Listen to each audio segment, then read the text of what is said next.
नमस्कार दोस्तों, आज मैं आप लोगों को बताने वाला हूं कि जिस तरीके से चाइना ने कोरोना वायरस के रूप में पूरे विश्व को हैरान किया हुआ है और भारत और चीन का रिलेशंस क्या है और चाइना का पूरे विश्व से कैसा रिलेशन होने वाला है, करंट सिचुएशन क्या है, इसका मैं एक आर्टिकल के आधार पर एक्सप्लेनेशन करूंगा। तो आप लोग पूरे समय तक वीडियो में बने रहिएगा और एक्सप्लेनेशन के आधार पर अपने रिव्यूज़ दीजिएगा। तो चाइना ने जिस तरीके की इस समय परिस्थिति बनाई है, उसको देखते हुए चाइना का जो फ्यूचर है वो क्या होगा, इन सभी का मैं अपने हिसाब से एक्सप्लेन करूंगा। तो आप लोग देखिएगा। तो आप देखिएगा कि कोरोना के कारण चीन की प्रतिष्ठा और छवि पर जो ग्रहण लगेगा वह किसी भी क्षतिपूर्ति से कहीं अधिक गहरा होगा। तो ये सारी चीज़ें जो भी थ्योरीज निकल के आ रही हैं, अमेरिका के कई ऐसे वैज्ञानिक हैं जो बता रहे हैं कि जो कोरोना वायरस है ये चाइना के वुहान लैब से ही निकला हुआ है। तो और पूरे यूरोप का जो स्टैंड पॉइंट है वो भी चाइना के खिलाफ जा रहा है। तो चाइना का फ्यूचर क्या होगा? हालांकि चाइना एक सुपर पावर है, फिर भी सारी चीज़ें अगर चाइना को काउंटर करेंगे तो उसको भी अपने तेवर नरम करने पड़ेंगे। और आप देखिए कि बीते कुछ समय से जो वैश्विक स्तर पर ऐसे स्वर मुखर हुए हैं जिनका जोर इस परिकल्पना की गहराई से पड़ताल करने पर है कि कोरोना वायरस वुहान लैब से निकला। अगर ऐसा हुआ है तो कोविड-19 महामारी पर पर्दा डालने का चीनी प्रयास इस सदी का सबसे बड़ा अपराध माना जाएगा। विश्व युद्ध की भांति यह महामारी भी पूरी दुनिया के लिए निर्णायक बन गई है। जहां से यह महामारी निकली, उस देश को छोड़कर उसकी तबाही के बीभत्स निशान दुनिया भर में देखे जा रहे हैं। चीन ही इससे सबसे कम प्रभावित होने वाला देश है। यह तथ्य भी कम अजीब नहीं कि महामारी से उपजी जिस वैश्विक व्यथा को शब्दों में व्यक्त नहीं किया जा सकता, वह चाइना के लिए व्यापक आर्थिक लाभ का कारण बनी। महामारी के दौरान जहां उसकी अर्थव्यवस्था तेज़ी से बढ़ती रही, उसका निर्यात भी चढ़ता गया।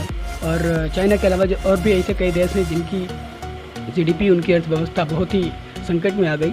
यदि किसी अन्य देश से निकला ऐसा कोई खतरनाक वायरस दुनिया भर में महामारी फैलाकर उथल पुथल मचाता है तो यकीनन वह अंतर्राष्ट्रीय कटघरे में खड़ा होता। लेकिन चाइना ने अब तक इस महामारी की जिम्मेदारी से बचता रहा है। इतना ही नहीं, वह कोरोना वायरस के उद्गम को लेकर गहन जांच की दिशा को भटकाने में भी सफल हुआ है। कोरोना की उत्पत्ति को लेकर अमेरिकी राष्ट्रपति जो बाइडेन द्वारा गहराई से जांच किए जाने में देरी से दिखाई गई दिलचस्पी के बावजूद अंतर्राष्ट्रीय समुदाय का ध्यान इस महामारी की जड़ में जाने के बजाय विध्वंस मचा रहे उसके विभिन्न प्रतिरूपों पर कहीं अधिक है। वर्ष 2002 और 2013 में दस्तक देने वाली सार्स महामारी के बाद विश्व स्वास्थ्य संगठन यानी WHO ने सदस्य देशों के लिए इंटरनेशनल हेल्थ रेगुलेशन नाम से एक नियमावली जारी की थी। उसके अनुच्छेद 6 में चाइना सहित प्रत्येक सदस्य देश के लिए यह बाध्यकारी प्राविधान है कि किसी देश को अपने क्षेत्र में वैश्विक जोखिम बढ़ाने वाली स्वास्थ्य समस्या को लेकर सूचना एकत्र कर WHO को 24 घंटे के भीतर सूचित करना होगा। फिर भी चाइना ने इस नियम का उल्लंघन किया। WHO के एक अंतर्राष्ट्रीय पैनल ने एक हालिया रिपोर्ट में यह स्वीकार किया कि संगठन को वुहान में कोविड-19 के बारे में पहली बार सूचना ताइवान में छपी खबर और एक ऑटोमेटेड अलर्ट सिस्टम से मिली, जिसने एक अजीबोगरीब न्यूमोनिया के बारे में बताया था। एक और पहलू ने कोरोना की उत्पत्ति पर पर्दा डालने की चीनी कोशिशों में मदद की।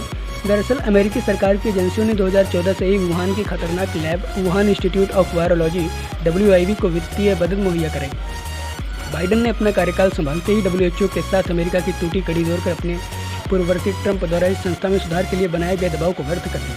बाइडेन ने 26 जनवरी को एक नोटिस पर हस्ताक्षर किए जिसमें महामारी के उद्गम को लेकर किसी भौगोलिक पहचान को नस्ली बताने का प्रावधान था। यानी बाइडेन ने चाइना को कोरोना वायरस का स्रोत न मानने की अमेरिकी नीति को आधिकारिक बना दिया। हालांकि वायरस के विभिन्न प्रतिरूपों के भौगोलिक उद्भव के उल्लेख से परहेज नहीं किया जा रहा। सवाल यह है कि आखिर अमेरिकी एजेंसियों ने चाइनी सेना से जुड़ी वुहान की लैब को धनराशि क्यों दी? इस पर 15 जनवरी को अमेरिकी विदेश विभाग की फैक्ट शीट में कहा गया है कि अमेरिका को यकीन है कि वुहान लैब से गुप्त परियोजनाओं पर चीनी सेना के साथ मिलकर काम किया है। ऐसे में नागरिक शोधों पर सहयोग एवं वित्तीय मदद देने वाले देशों का दायित्व है कि वे यह तय करें कि क्या उनके शोध के निष्कर्ष को गुप्त चीनी सैन्य परियोजनाओं को भी भेजा गया। फैक्ट शीट में जैविक हथियारों को लेकर चाइना की मंशा पर भी सवाल उठाए गए हैं।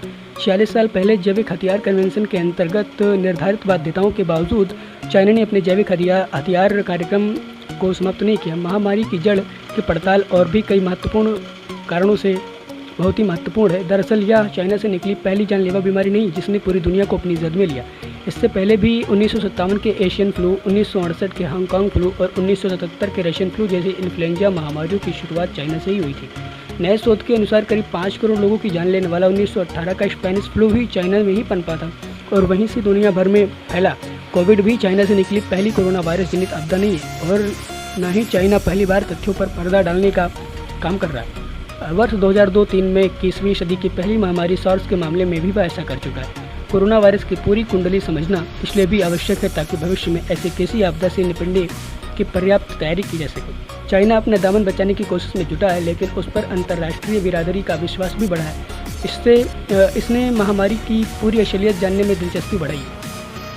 वुहान लैब से वायरस लीक होने वाली अवधारणा में यकीन करने वाले अंतर्राष्ट्रीय वैज्ञानिकों की गिनती में इजाफा होता जा रहा है। अमेरिका महामारी से हुए नुकसान का चीन से मुआवजा मांगने के पक्ष में पिछले साल उठाई मांगों अंतर्राष्ट्रीय बोझों को चाइना ने आक्रामक रूप से दमन किया।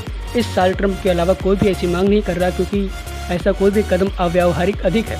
वहीं बीजिंग की अंतर्राष्ट्रीय ताकत और रुतबा भी असर दिखा रहा है। इसे कोविड-19 की महामारी ही कहा जाएगा कि तमाम देशों ने चाइना पर निर्भर आपूर्ति श्रृंखला को लेकर कड़े सबक सीखे हैं।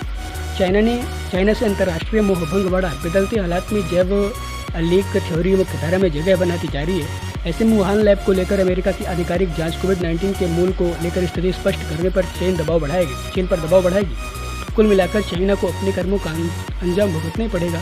उसकी प्रतिष्ठा और छवि पर जो ग्रहण लगेगा वह किसी भी हर्जाने से कहीं अधिक गहरा होगा और भारत के लिए ये समय है कि वह इस समय अक्साई चीन, भूटान, तिब्बत के जैसे मामलों को उकसाए और अंतर्राष्ट्रीय पटल पर रखे, जिससे चाइना पर और अधिक दबाव और प्रेशर पड़े। और इस समय भारत को अपना जो रणनीति है, जैसे ताइवान पर भारत की जो भी रणनीति है, बहुत ही सकारात्मक रणनीति रही है भारत की, उसको बदलना होगा और भारत को ये मानना होगा कि ताइवान भी चाइना से अलग है और वही असली चाइना है। तो इस तरीके से भारत को भी अपना स्टैंड पॉइंट बदलकर चाइना को काउंटर करना होगा, क्योंकि चाइना की जो बढ़ती नीतियाँ हैं वो आने वाले समय में भारत के लिए बहुत ही नुकसान करने वाली है और भारत के लिए ही नहीं पूरे विश्व के लिए वो बहुत ही खतरनाक होने वाला है। इसलिए आप सभी लोगों ने मेरा ये एक्सप्लेनेशन सुना, तो आप सभी लोग अपना रिव्यूज़ दीजिएगा कि एक्सप्लेनेशन आपको कैसा लगा और आप पूरी तरीके से कमेंट करते हुए मेरे इस एक्सप्लेनेशन को बताइए कैसा है। आगे इसी तरीके से वीडियो पाने के लिए आप मेरे चैनल को लाइक, सब्सक्राइब और शेयर करें प्लीज़। Thank you.